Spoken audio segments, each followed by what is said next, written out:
Warriors have a motto. Don't ask, don't tell. Sharp swords settle scores. Oh. This is the top 5 Counter Monkey episodes from Spoony. Oh my god! Who the f*** is that supposed to be? You found Stryker of Enyo, and we are celebrating the 15th anniversary of Noah Antwiler being on YouTube. That's right, it's been 15 years since Mr. Antwiler released his first video on YouTube, back in January 24th of 2007. I've made a few videos in tribute of this occasion, but there was something missing, wasn't there? It's hard to talk about Spoony without mentioning Counter Monkey, his long-running series based on his antics during tabletop RPG sessions, and the only series to have its own standalone and dedicated YouTube channel. And no, the Wrestle website doesn't count. That was its own website, and yes, that actually was a thing that existed for a little while. While working on my top 25 videos of Noah Antwiler, the Spoony one, I was rewatching all the Counter Monkey episodes several times each, and I wanted to include a quick list of some of the best episodes. But that original video was running too long, so I had to cut it out. But now I made it its own feature, so let's quickly cover the top 5 Counter Monkey episodes. Any self-promotion will be at the end, so just be aware that it is coming, but you're safe for now. Same rules as the other video, any multi-part content is combined into one video. But I decided that to be combined, it must be related in topic or context. I know. Many like the epic rant, but the topics jump around quite a bit. Plus, while the thumbnails on YouTube have parts 1 through 4 placed on them, the video titles themselves are not labeled as multi-parts, so they're not included. First, I have a few honorable mentions. First is the Counter Monkey episode of Thou Shalt Not Fuck with the Lady of Pain. One player thinks he has figured out a way to get the best of the Lady of Pain, but Spoony's own quick thinking puts an end to his plans. This story is still memorable, but there are several better ones. And then there's the Counter Monkey episode of Shadowrun, the Squirt Gun Wars. There's nothing worse than a group of players running around with a tank of DMSO on their backs, spraying all the enemies with a lethal combination of neurotoxin and poison. This story gets rather silly as both the players and the DM try to outwit each other with super soakers, water balloons, hazmat suits, and eventually water cannons. You might be thinking, Stryker, why didn't you just add 3 more honorable mentions and make this a top 10? And I say, fuck that! Wait for it. Are you ready? You're not. Now you are. And here we go. Number 5. Counter Monkey, Vegan Steve.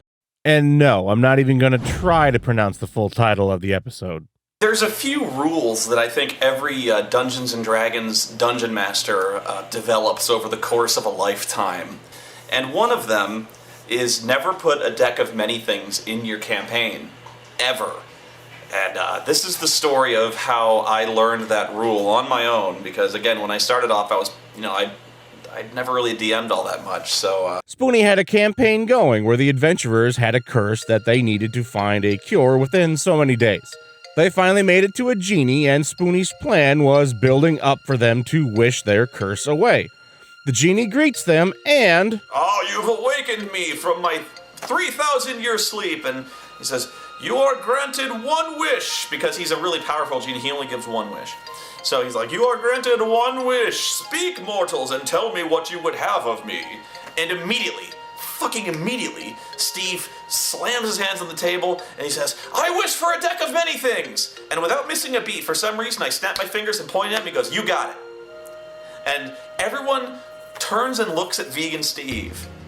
And for 10, 15 seconds, there's this dead silence.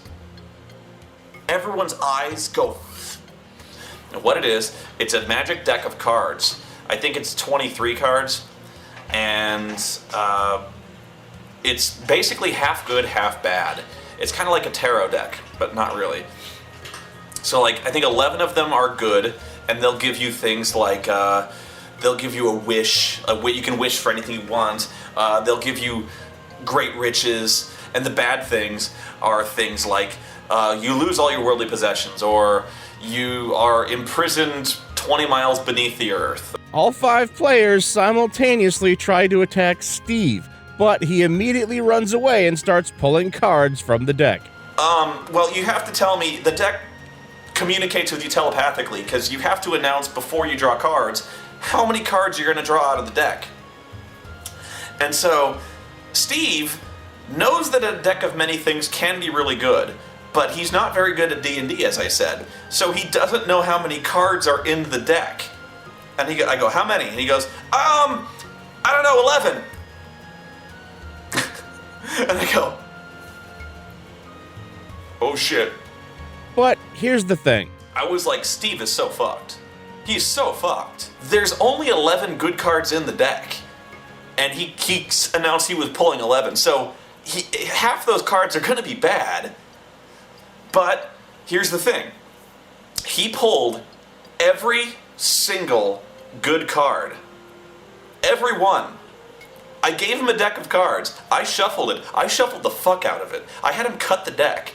And I was like, okay, start pulling cards. And so he pulls cards, and he gets he gains a level. One of the cards says you immediately gain a level, and so he gained a level. And he pulls another card, and he gets, I think it was 5 loyal retainers who are 4th level fighters. And so he's like, awesome. And he pulls a card, and he says, you get a keep. You now own a castle with a treasury, and you know immediately where it is. You don't have it right in front of you, but you know where it is, and you can go get it. And he's like, you get a magic weapon of your choice. I forget what all the cards do, but he gets every single thing. He gets magical weapons, he gets levels, he gets gold, he gets treasure, he gets retainers. I wish I actually had the DMD so I could tell you everything good that he got, but every single thing he got was perfect. Every single card. So his 10th card lets him escape any situation, and since all the other 5 adventurers playing the game were after him, he asked to be teleported 100 miles away. Spoony tries to tell them to give up in trying to find them, but they start searching the area with one goal in mind: find Steve and kill him. You don't get it. We are finding this motherfucker. If it's the last thing we do, we are gonna find Vegan Steve and mount his fucking head on a pipe after we fuck it like a train. And I'm like, okay. So, Vegan Steve had just derailed Spoony's entire campaign. It didn't matter what the goal was originally. It didn't matter what he had planned out. Now that was all gone. The adventurers wanted justice, and everything else got thrown out the window.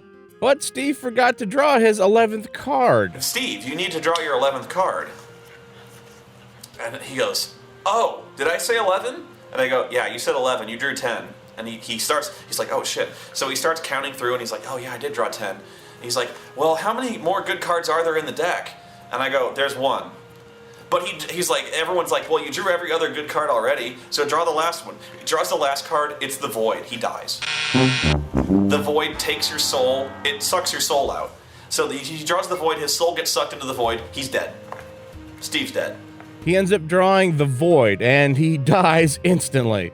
The group finds his body, they loot it, and they take all his stuff. Steve learned a valuable lesson that day. He got greedy and thought he could go against the group. And he thought he could become a legend on his own. It's a quick story, but definitely one of the more memorable ones out of the entire series. That was the end of Vegan Steve, but they didn't kick him out of the group. I was actually very, very appreciative, because I think Steve learned his lesson. He had his one shot. He had his one shot to break the game and kind of make a name for himself and become the lord of a castle, to become great. And he got greedy. He didn't know how many cards were in the deck of many things. If he'd have said 10, it would have been suicidal, but he would have made it. He would have made it free and clear. So that's kind of a corollary. No decks of many things, no wishes. Because when you give players absolute power, it corrupts them absolutely and within a matter of seconds. So fight them in the open like men do. Fight them like men do. With my shield and my cock out. That's how men fight. Cock out, shield up. I don't know. Number 4, Counter Monkey, Tandem's Last Ride. This one is really one of my own personal favorites. It might not be recognized as being one of the absolute best overall stories of the entire series, And it might not necessarily have the single greatest moment in the entire series either, but I have a certain fondness for it, especially since the difficulties that have plagued Noah Antwiler in real life. I like the idea that his D&D character was able to find peace and solace at the end of a long journey. Spoony's longest-running character was Tandem the Spoony, a bard that he eventually had maxed out to level 20. He was basically a demigod at this point, and there were some adventures in Advanced Dungeons & Dragons at the time that high-level players could go on. But his original group moved on, and Spoony joined another group, but they were running a level 15 campaign. Spoony said that could work because his character was really bored at that point anyway. They thought of a way to demote his character by sleeping with one of Zeus's daughters. The dungeon master of this new group one day decides that he wants to try out a classic module, Dungeonland, and the group agrees. You might be wondering, well, what is Dungeonland? And here's what Dungeonland is. I knew this much, but here's what it is. It's Dungeons and Dragons characters going through Alice in Wonderland. That's exactly what it is. It's not even an attempt. It's not a ripoff. It's just, what if your D&D characters went to Wonderland and fucked around there for a while? But here's the problem. It's one of Gygax's modules. I'm almost certain it is. But it is an absolute nightmare. It's like the most dangerous fucking place I've ever seen in any Dungeons and Dragons. My character's been to hell and fought his way out of hell. And Dungeonland was worse. Fucking everything wants you dead in Dungeonland. Fucking everything wanted us dead. Fucking everything was attacking us constantly. Case in point, one of the first encounters that they had was the caterpillar smoking a hookah. So how are you guys finding this place? Is it cool? And we're like, it's interesting. We've encountered some dangerous things. It's like, oh, don't worry about that, man. It's just because you're different, man. The DM is using a classic stoner voice, saying weird things and rolling dice in the background. Spoony catches on to this. And so the DM starts rolling dice. And I'm like, what's going on? Because he's just droning on and on about how cool things are and we should just mellow out. And he starts looks at one of us and he rolls dice and he looks down and he's like, And he looks at me and he rolls dice and he goes, And I'm like, all of a sudden I start thinking, oh my god, this dude, he's fucking with us.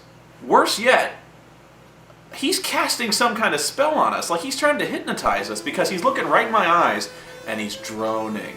And so I'm like, I leap up, I slam my hands on the table and I leap up and I go, counter song! Fucking counter song!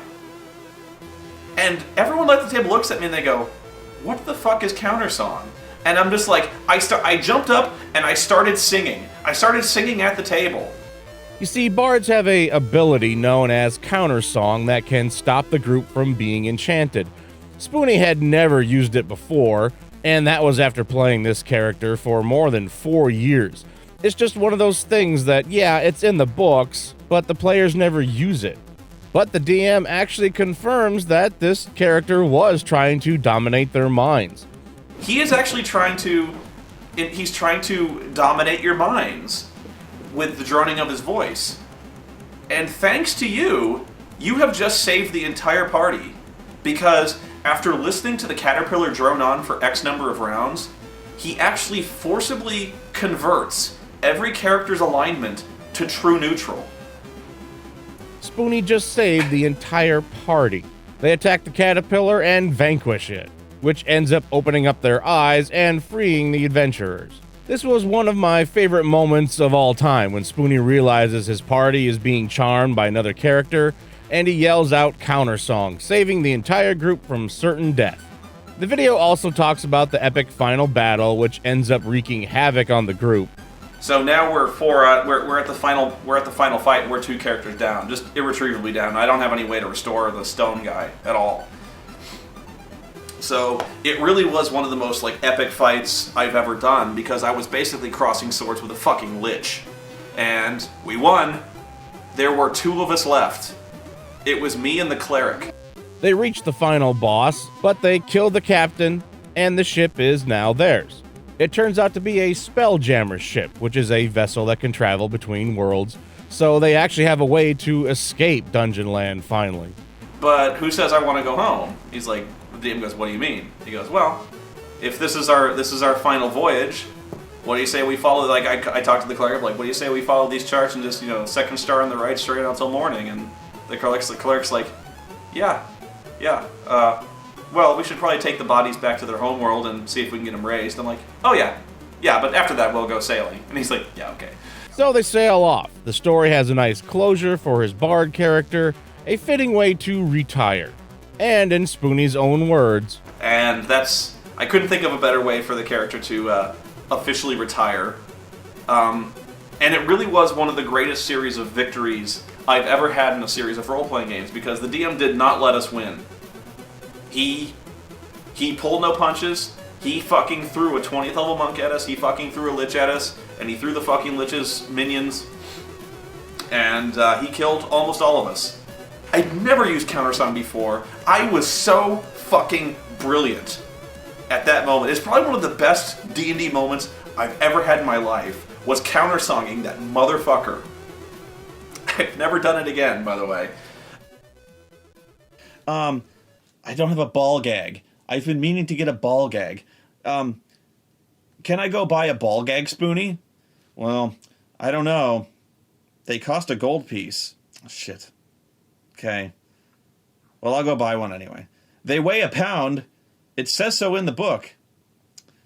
That might encumber me if we go adventuring. Damn it. It's worth it, though. Well, I go back, and then I put my penis weights on. Penis weights? You never told me about those. No. They're on my character sheet. My vast array of penis weights. Did I not mention my penis weights? Number 3. Counter Monkey, Vampire, Spoony's Jyhad. If the countersong moment was one of my favorite moments of the series, then this was easily my single favorite moment of any Counter Monkey episode ever.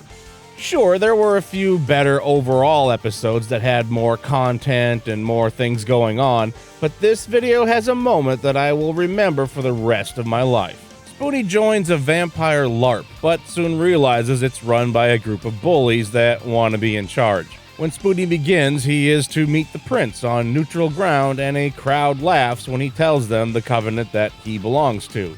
You see, Spoony likes to pick non-typical roles in an attempt to add some variety to the characters he plays as.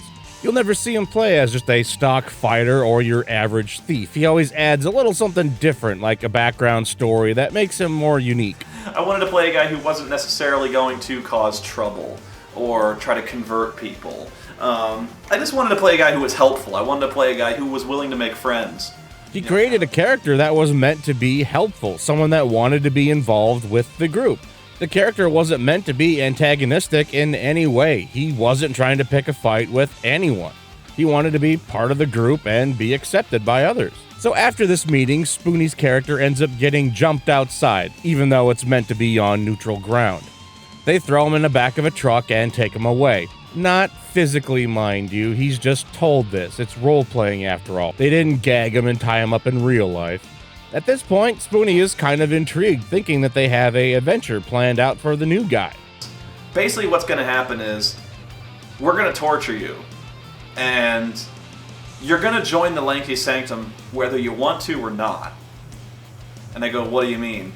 Well, we have this guy with Dominate, and basically we're going to systematically torture you through pain, and you can either agree to join the Lengthy Sanctum and swear an oath to us, or we'll have this guy dominate you completely and brainwash you, because nobody's coming to help you.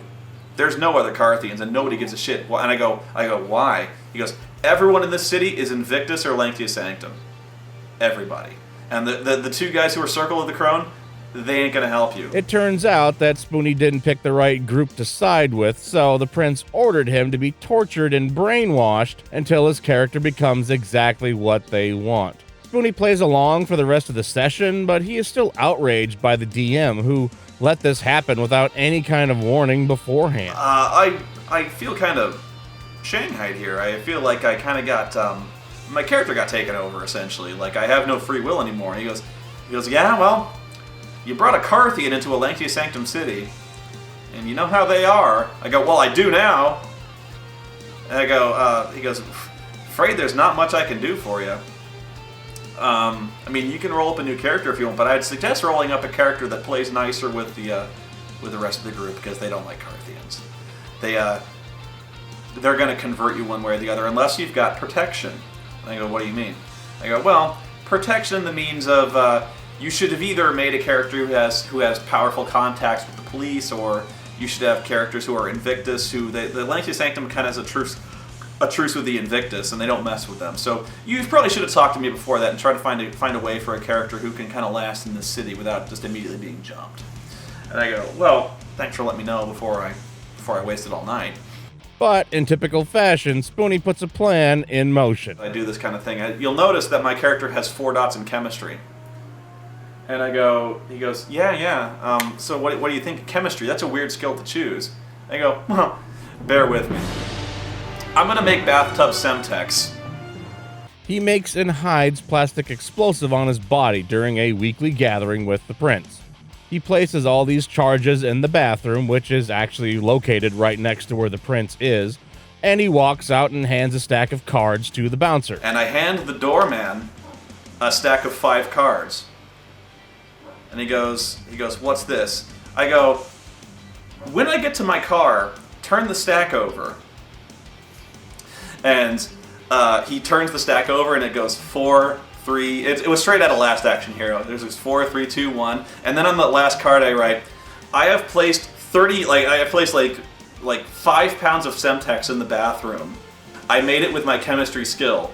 As you read this, I have detonated the entire stack of Semtex, which should be more than enough to level the entire city block. Everyone inside the building is more than likely dead by now. The bouncer reads the note, only to find out that Spoony has just set off multiple charges inside, presumably killing everyone in the campaign. And he goes to the car. He comes to me. And he goes, what is this? And I go, what did you expect me to do? He goes, what do you mean?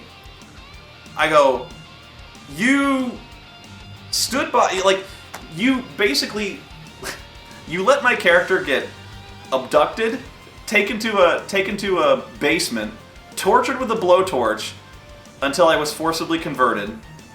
I lied. I wasn't really converted. They didn't dominate me. I pretty much agreed immediately under threat of death. So what I did was I went to my home, you cleared my character, I covered my body in Semtex explosives, dropped it off in the bathroom, I went to my car and I blew it up. Everyone's dead. And he goes, you can't do that. I go, just did it. You can't do that. I go, I just did it. He goes, but I'm like, but what? It's not fair. It's not cool when some asshole ruins your entire game and kills off your character without even clearing it with you. He goes, that's not what we meant to do. I'm like, that's not what we meant to do. You fucked up my character. You know, like, if you want to play hardball, I just played hardball with your ass. He's like, this really isn't appropriate. I go, I know, isn't it? Like, I'm not clearing this. This is bullshit. I go, well, I knew he wasn't going to clear. Like, who would do that? He's like, I know you won't, but I just want you to know I outsmarted basically everyone in this entire city, and I basically freed the entire city from the tyrannical grip of the Lancia Sanctum and the Invictus in one fell swoop. Victory for the Carthians, bitch. And he goes, you should probably go. I go, I know. So I leave. He is asked to leave, rightfully so, but he proves that he is not a player to be lightly fucked with if you don't want your campaign completely demolished. It's another relatively short video, but it has a great moment that makes it all worth it. That's my big story about how I acted like a complete asshole at the Vampire LARP, and how I basically outsmarted a group of 30 people who thought they really put one over on me. Personality, stuff like that. So there's a difference, of course, between your gift of gab and how attractive you look. I'm an 18 at both, naturally. Number 2, Counter Monkey, Shadowrun, the code. Being a dungeon master is hard. You plan out an interesting adventure for your group of players, and even though they can literally go in any direction at any time, usually they play along with the story that the DM is trying to tell. But not this group. This story is about players trying to rob a museum, but things go wrong, and before you know it, they take hostages and start a killing spree that leaves behind a number of bodies. They completely derail Spoony's campaign, so the only thing left to do is to call in the cyberpunk version of a SWAT team to take them down. Spoony covers the fact that stealth missions are more prevalent in the world of Shadowrun, since you can buy microchips that give you full-on skills. Instead of leveling up a character and putting points into sneaking or hiding, you can just outright buy a fully leveled sneaking or stealth skill. And in the world of Shadowrun, you kind of need to do this because anything worth being stolen or broken into is gonna have many physical pieces of equipment that lock or seal something up, and it's gonna have high-level elemental security as well. And that's where the story starts. Spoony was running a campaign where the adventurers were hired by a Johnson to steal a Chinese scroll from a museum.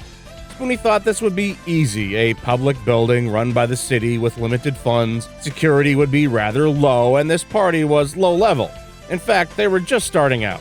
You can argue that Spoony is kind of hard on the group, especially for being their first tabletop game, apparently. There are some basic things they get wrong, but a few things they do well. One character checks for a pressure plate before he grabs the scroll, but he doesn't properly check if the case itself has an alarm. The alarm goes off, guards call the cops, and they go investigate. Shots ring out, and the rest drop their guns. So, they kill one of them, they injure two, and so the rest of them surrender, because they don't get paid enough for this shit. You know, they're security guards. One of the group says to get the police on the phone to stall them. Spoony's not quite sure what's going on, but he keeps going. Our group of adventurers keep stalling, telling their decker to try to find a way out using the map. In fact, the group keeps asking Spoony himself if there's another way out of the museum using the map that they happen to be holding. But he keeps telling them no. Is there another way out of here on this map? Like a way that's like another way? And I go, no. Like there's the obvious public entrances. And the police would be watching those. And they're like, come on, man.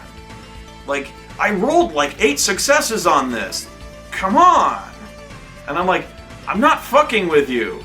This is like a public map of the library. This is like, you got this from an info terminal. This is all this thing. It's like if you went to the zoo and they handed you a pamphlet that had the map on it. This is the kind of thing that would have like a cartoon elephant on it.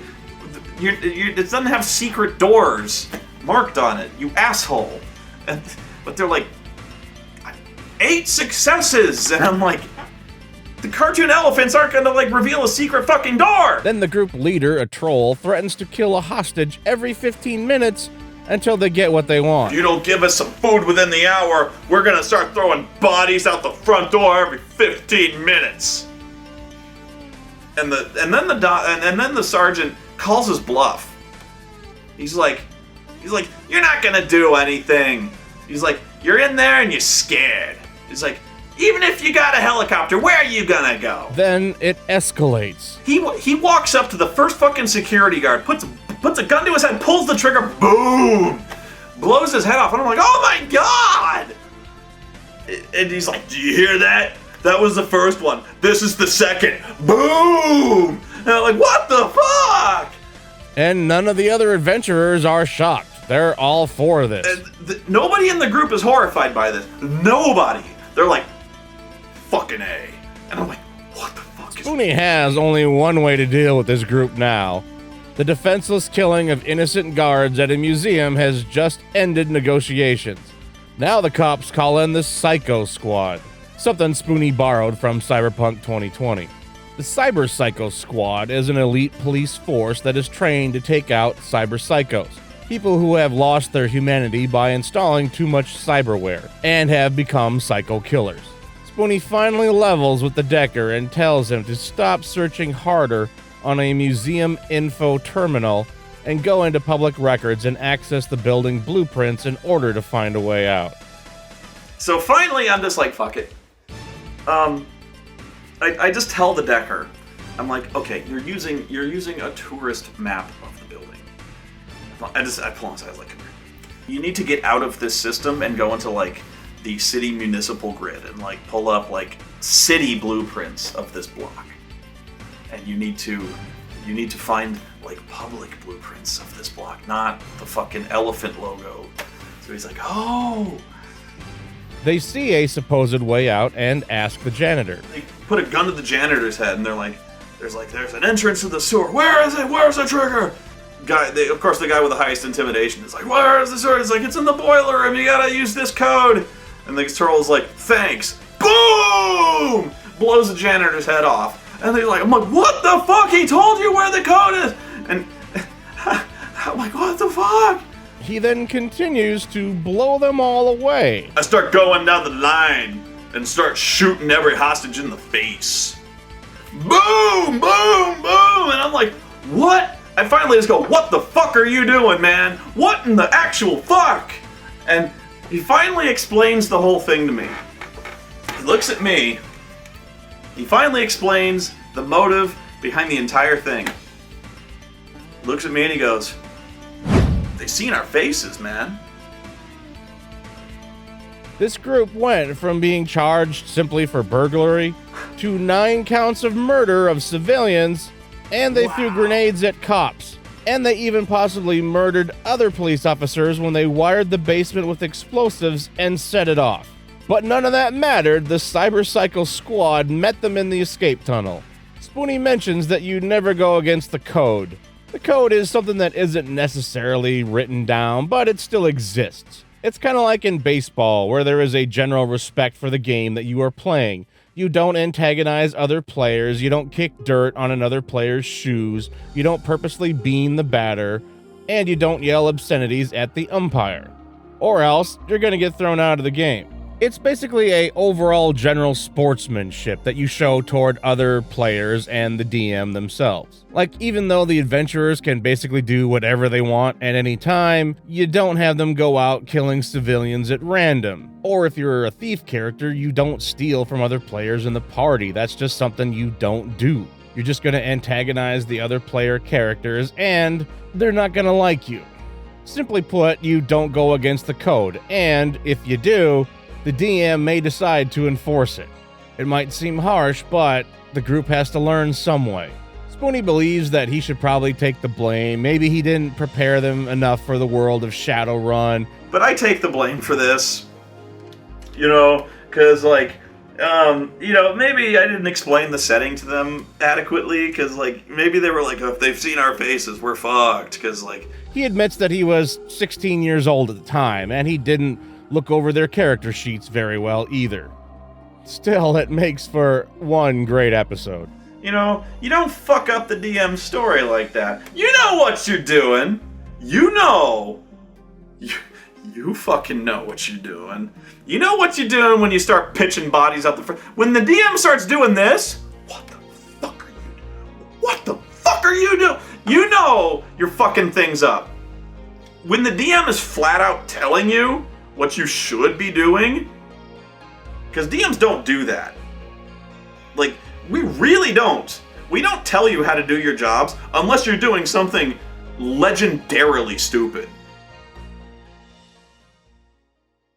This is how some people do it. Fuck you. Fuck you if you roll your dice like this. That's how pussies roll. What the fuck is that?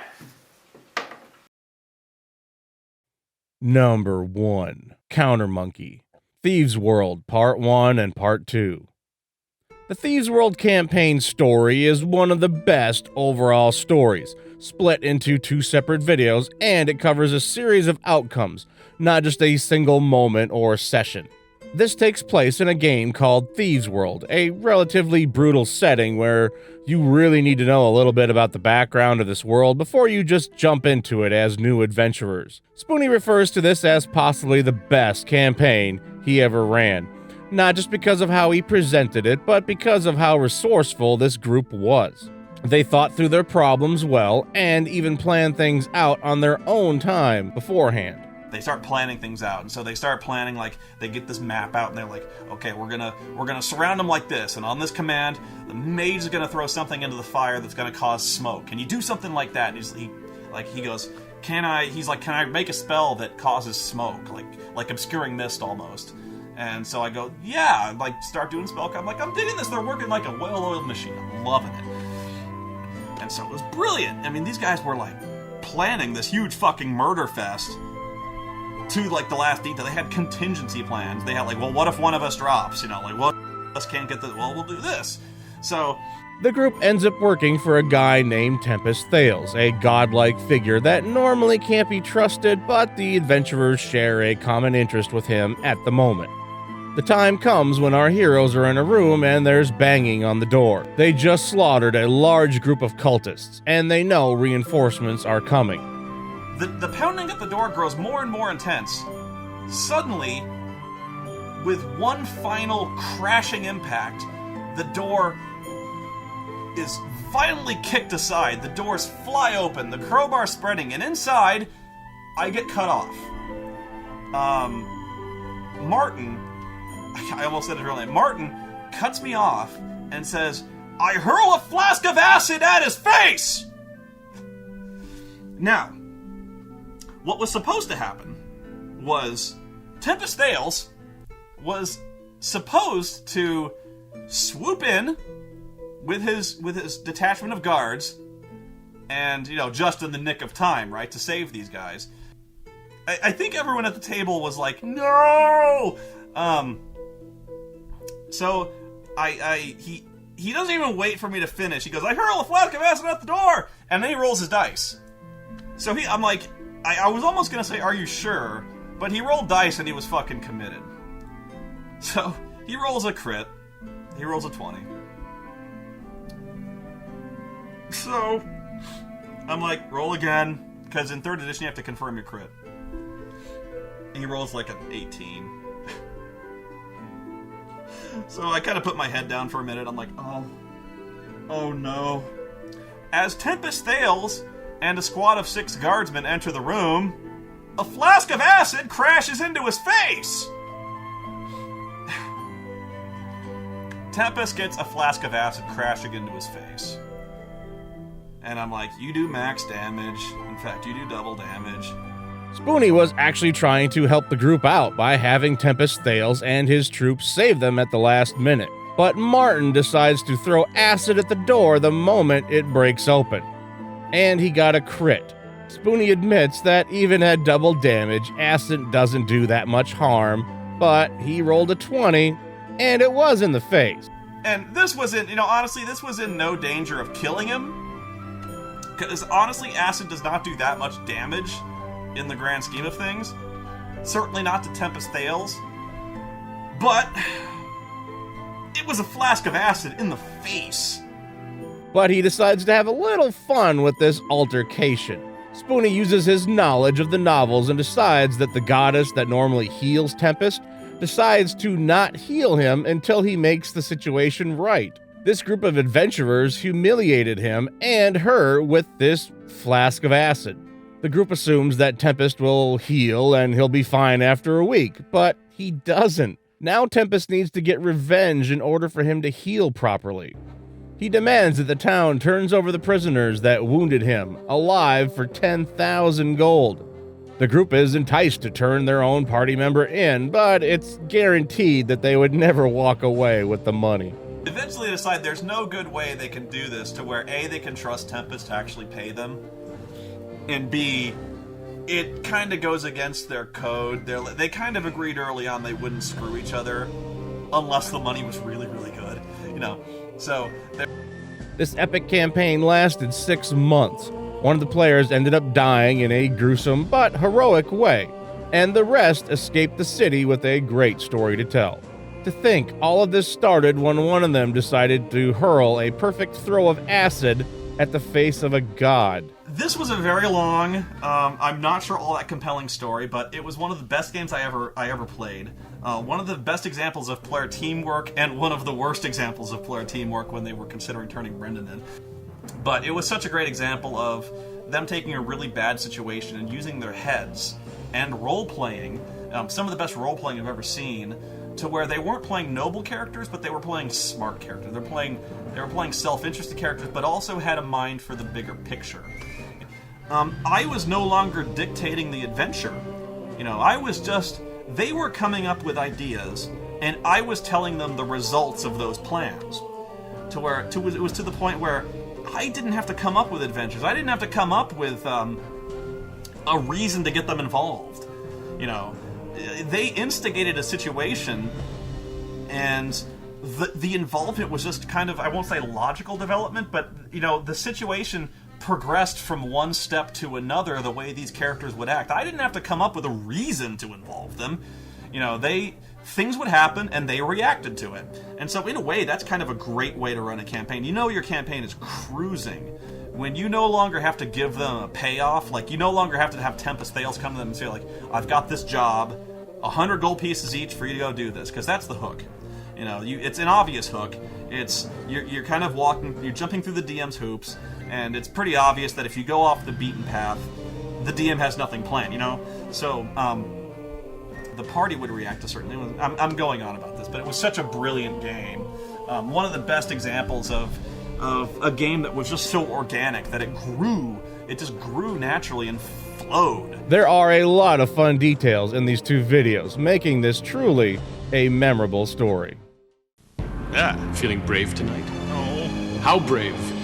Because I have a lot of penis weights. You don't think, feel.